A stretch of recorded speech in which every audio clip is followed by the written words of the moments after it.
When it comes to COVID protocols, school districts are now moving on to the next chapter in the rule book for the new normal. At least that's how Christopher Robolati feels.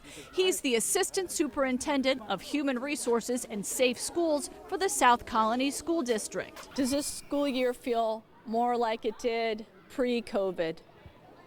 It absolutely does. This year, his district and others are following more relaxed CDC guidelines and information that appears to be much more clear than last year. Parents and students and staff would hear one thing, but it really wasn't in effect yet in our state, so it was nice to have a smooth alliance this time.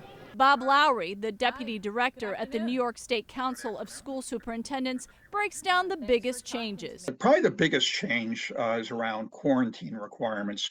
Under the old rules, if a student or staff member was exposed to COVID, they were required to quarantine generally for 10 days or obtain a negative test result. That requirement has gone away, and that's very welcome. Also, the guidance ended the requirement for unvaccinated staff to be tested weekly. Those are the big changes that I think would be most visible to families. You know, being fever-free for 24 hours before returning to school, the old rules that we used to operate under, they're still there. At Saddlewood Elementary in the South Colony School District, things felt pretty much like pre-pandemic times. Kids moving through the lunch line and teachers spelling out the rules in the cafeteria. I think what we're going to be doing is we're going to actually call by class. What is your advice for parents no matter what district they're in? You know, best advice, if your child is ill, they should stay home. Work with your school nurses and try to be on the same page as them as far as when your child can return.